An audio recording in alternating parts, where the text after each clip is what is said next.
രാക്ഷസേശ്വരനായ രാവണൻ സർവ്വ ഐശ്വര്യത്തോടും കൂടി ലങ്കയിൽ വാഴുന്ന കാലം. ദേവാദികളെ ദ്രോഹിച്ചും ബ്രാഹ്മണരെ പീഡിപ്പിച്ചും രാവണൻ ലോകത്തിന് മുഴുവൻ ഭീഷണിയായി വർദ്ധിച്ചു. ഗോഹത്യ, പരസ്ത്രീഹരണം, മുനിജന സംഹാരം, യാഗവിഘ്നങ്ങൾ ഇവ രാവണന്റെ പ്രധാന വിനോദങ്ങളായിരുന്നു. ലോകം ദുഃഖാർത്തരായി മാറി. രാവണന്റെ നീചകർമ്മങ്ങളിൽ ദുഃഖതയായി തീർന്ന ഭൂമിദേവി ഒരു പശുവിന്റെ രൂപം ധരിച്ച് ഇന്ദ്രസന്നിധിയിലെത്തി തന്റെ ദുഃഖം അറിയിച്ചു. ദേവേന്ദ്ര, ദുഷ്ടനായ രാവണനാൽ ലോകം പാപപൂരിതമായിരിക്കുന്നു. ആ ദുഷ്ടരാക്ഷസന്റെ നീച പ്രവൃത്തികളിൽ നിന്നും എന്നെ രക്ഷിച്ചാലും. ദേവേന്ദ്രൻ തന്റെ നിസ്സഹായത വെളിപ്പെടുത്തി. ദേവി, രാവണന്റെ ശക്തിയാധികാരം ബ്രഹ്മദേവന്റെ വരങ്ങളാണ്. ബ്രഹ്മദേവനിൽ നിന്നും വരങ്ങൾ നേടിയ രാവണനെ വധിക്കുന്നതിൽ ഞാൻ അശക്തനാണ്. രാവണന്റെ കയ്യൂക്ക് എനിക്കും ഭീതിജനകമാണ്. വന്നാലും ദേവി, നമുക്ക് ബ്രഹ്മദേവനെ കണ്ട് അഭയം യാചിക്കാം. ഇന്ദ്രദേവൻ ഭൂമിദേവിയെയും കൂട്ടി സത്യലോകത്തേക്ക് യാത്രയായി. ബ്രഹ്മദേവൻ ഇന്ദ്രദേവനെയും ഭൂമിദേവിയെ സ്വീകരിച്ചിരുത്തി. ആഗമന ഉദ്ദേശം ചോദിച്ചു. ബ്രഹ്മൻ, അവിടുത്തെ ചരണങ്ങൾ മാത്രമാണ് ഇന്ന് ഞങ്ങൾക്ക് ആശ്രയം. ദേവ, രാവണന്റെ ദുഷ്ടതയാൽ ഭൂമിദേവി ദുഃഖിക്കുന്നു. അശരണരായ ദേവി ദേവാദിദേവനായ എന്നെ അഭയം തേടി. പക്ഷേ പ്രഭു, രാവണൻ അങ്ങ് നൽകിയ വിശിഷ്ട വരങ്ങളെ അതിജീവിക്കുവാനുള്ള ശക്തി എനിക്കില്ല. വിരിഞ്ച, ആ ദുഷ്ടനിൽ നിന്നും പ്രപഞ്ചത്തെ രക്ഷിച്ച. ഇന്ദ്രൻ തന്റെ ആവശ്യം അറിയിച്ചു. പക്ഷേ ബ്രഹ്മദേവനും നിസ്സഹായനായിരുന്നു. അദ്ദേഹം പറഞ്ഞു, ഭൂമിദേവി, ഇന്ദ്രദേവ, രാവണന്റെ ശക്തി അധികാരം എന്റെ വരങ്ങൾ തന്നെയാണ്. എന്നാൽ വരങ്ങൾ നൽകി എനിക്കിപ്പം അവന്റെ ശക്തി ഇല്ലാതാക്കുവാനുള്ള ത്രാണിയില്ല. മാത്രവുമല്ല, എന്റെ ഭക്തന്മാരിൽ മുമ്പനാണ് രാവണൻ.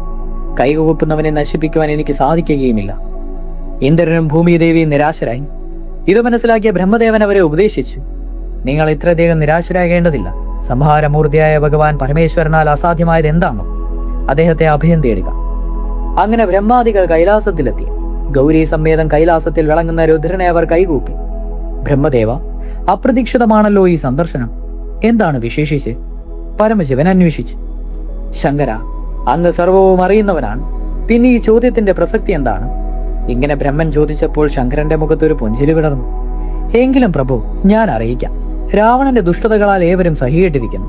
അവനെ നിഗ്രഹിച്ച് ലോകം പരിശുദ്ധമാക്കുവാൻ ഉമാപതി അവിടുന്ന് തയ്യാറാകില്ലേ? ബ്രഹ്മദേവൻ പറഞ്ഞു. ശിവശങ്കരൻ ഏവരെയും വീക്ഷിച്ചുകൊണ്ടാണ് ഇപ്രകാരം മൊഴിഞ്ഞത്. ബ്രഹ്മദേവ, ഓരോ കർമ്മത്തിനും വിധിക്കപ്പെട്ടവർ ഓരോരുത്തരുമാണ്. അത് തെറ്റിക്കുവാൻ നമുക്കെന്തവകാശം? വിധിയെ ലംഘിക്കുവാൻ നമുക്ക് ആർക്കും സാധിക്കുന്നില്ലെന്ന് അങ്ങറിയുക. പരമശിവൻ തുടർന്നു. ദേവ, രാവണ നിഗ്രഹം നടത്തുവാൻ ബാധ്യസ്ഥനായത് ഞാനല്ല. രാവണൻ ജനിച്ചപ്പോഴേ അവന്റെ മരണവും നിശ്ചയിക്കപ്പെട്ടു കഴിഞ്ഞു. പക്ഷെ അതെന്റെ കൈയാൽ അല്ലെന്നറിയുക. ഭൂമിദേവി അവിടുത്തെ വ്യസനമിനി അധികം നാൾ ഉണ്ടാവുകയില്ലെന്ന് വിശ്വസിച്ചു കൊള്ളുക. പാലാഴിയിൽ പള്ളി കൊള്ളുന്ന മഹാവിഷ്ണുവിന്റെ മനുഷ്യാവതാരണത്തിനാണ് രാവണനെ നിഗ്രഹിക്കുവാൻ കഴിയുള്ളൂ. മഹാവിഷ്ണുവിന്റെ അവതാര കർമ്മം ത്വരിതഗതിയാലാക്കുവാൻ ഞാൻ യത്നിക്കുന്നതാണ്. നിങ്ങൾ സമാധാനത്തോടെ മടങ്ങുക.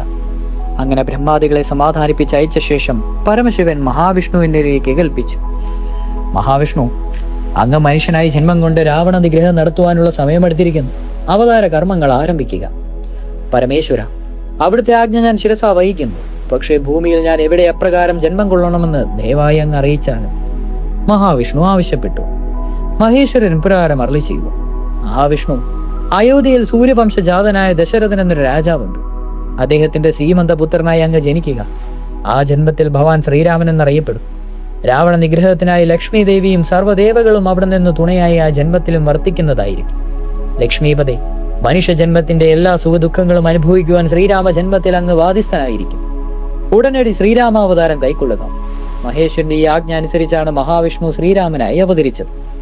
അടുത്തത് പരമശിവനും ശ്രീ ശങ്കരാചാര്യരും തമ്മിലുള്ള കഥയാണ്. തുടരും.